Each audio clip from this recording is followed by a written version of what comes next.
వీళ్ళ మోడస్ ఆపరాండా. ఈ మోడస్ ఆపరాండాలో భాగంగా వీళ్ళు చేస్తూ ఉన్న అవినీతి కార్యక్రమాలకు సంబంధించి వీళ్ళు ఏ రకంగా అవినీతి చేస్తూ ఉన్నారు అన్నదానికి కొన్ని ఉదాహరణలు నేను చెప్తా. ఇందులో మొదటిది ఇసుకకు సంబంధించి ఎంతటి దారుణమైన స్కెచ్లు గీశారు అన్నది మీకు చెప్తా. నిజంగా ఈరోజు ఎన్నికలప్పుడు ఏమన్నారు, ఇసుక అన్నది చాలా ఎక్కువ రేటు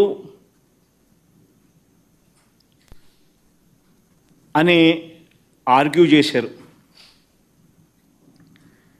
ఈరోజు నేను అడుగుతా ఉన్నా, ఇదే చంద్రబాబు నాయుడు గారిని, ఇదే కూటమికి సంబంధించిన ఇదే ప్రభుత్వానికి, వీళ్ళందరినీ కూడా ఒకటే అడుగుతా ఉన్నా.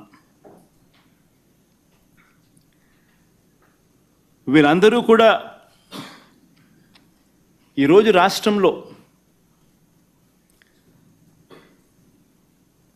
దాదాపుగా 141 కాన్స్టిట్యున్సీస్లో 141 నియోజకవర్గాలలో యావరేజ్గా 20,000 రూపాయల పైన ఉంది ఇసుక లారీ రేటు. దాదాపుగా 53 నియోజకవర్గాలలో ఇసుక యావరేజ్ రేటు 30,000 రూపాయల పైన ఉంది. కొన్ని నియోజకవర్గాలలో అయితే ఇసుక రేటు లారీ 60,000 రూపాయల పైన ఉంది.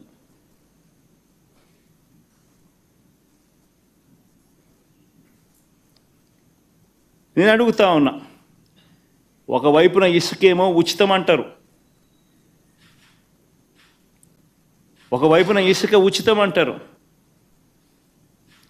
మరోవైపున చూస్తే రాష్ట్ర ప్రభుత్వానికి గతంలో వచ్చే ఆదాయం 0 అయిపోయింది. రాష్ట్ర ప్రభుత్వానికి గతంలో వచ్చే ఆదాయం 0 అయిపోయింది. రేట్లు చూస్తే గత ప్రభుత్వంలో ఉన్న రేట్ల కన్నా రేట్లు 2 3 రేట్లు పెరిగాయి.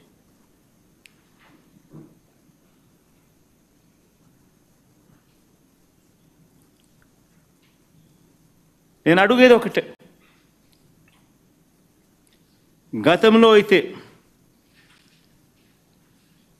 గత ప్రభుత్వం 80 లక్షల టన్నులు వర్షాకాలం అవసరాల కోసం స్టాక్ యార్డ్లలో 80 లక్షల టన్నులు పెడితే, వీళ్ళ ప్రభుత్వం వచ్చి రాగానే నెల రోజులు తిరక్క మునిపే అందులో సగానికి పైగానే లెఫ్ట్ రైట్ సెంటర్ దోచేసినారు. స్టాక్ యార్డ్స్ ఖాళీ.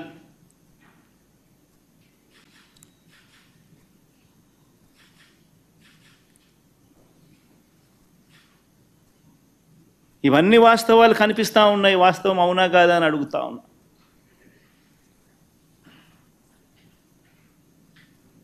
దారుణమైన విషయాలు ఏమిటి అని అంటే, వీళ్ళు చేస్తూ ఉన్న దోపిడీ ఏ స్థాయిలో ఉంది అన్నదానికి నిదర్శనం ఒకసారి ఆ టెండర్ డాక్యుమెంట్ ఒకసారి ప్లే చేయండి అమ్మ. ఒకసారి నేను చూడమని చెప్తా ఉన్నా మిమ్మల్ని అందరినీ కూడా. ఈ టెండర్ డాక్యుమెంట్ను గతంలో ఎప్పుడైనా కూడా దోపిడీ అన్నది ఈ స్థాయిలో జరిగిందా అన్నదానికి నిదర్శనం ఇది.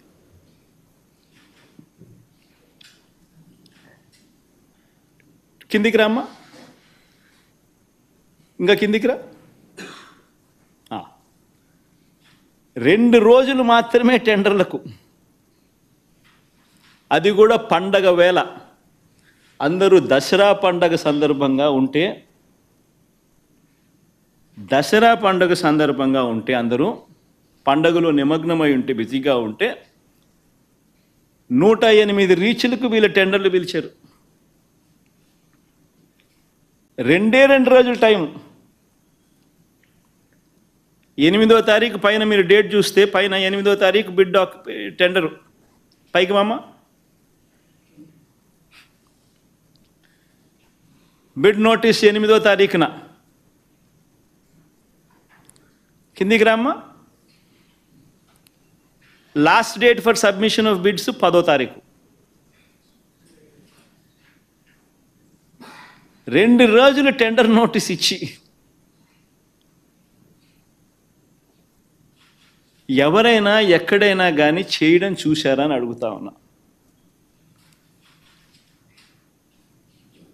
ఎవరు పార్టిసిపేట్ చేయకూడదు. ఒకవేళ ఎవరైనా పొరపాటున పార్టిసిపేట్ చేస్తే వాళ్ళను బెదిరించడం.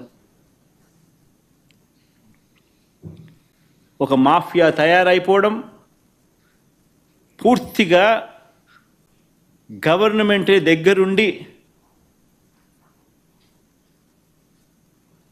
తమ వారి చేత దోచేయించే కార్యక్రమం. నిజంగా ఎవరికీ తెలియకుండా తమ మాఫియాకు ఇదంతా కట్టిబెట్టేసేయడం, మాఫియాకు కట్టిబెట్టేసిన తర్వాత నీకింత నాకింత అని పంచుకోవడం.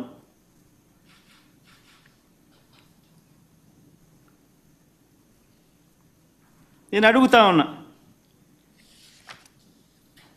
ఇంతటి దారుణంగా మోడస్ ఆపరాండి నడుపుతా ఉన్నారు మాఫియా సామ్రాజ్యంలో. 2014 నుంచి 19 మధ్య కాలంలో గమనించినా కూడా ఇదే సేమ్ మోడస్ ఆపరాండిని అప్పుడు గమనించినప్పుడు కూడా, అప్పుడు కూడా చంద్రబాబు నాయుడు గారు దోచుకో పంచుకో తినుకో అనే నినాదంతోనే అప్పుడు కూడా పరిపాలన అంతా సాగింది. అప్పట్లో ఇసుక సామ్రాజ్యం చూసినా కూడా ఇదే మాదిరిగానే మొట్టమొదట ఏదో డ్వాక్రా సంఘాలకు ఇస్తున్నామని బిల్డప్ ఇచ్చారు. 2 నెలలు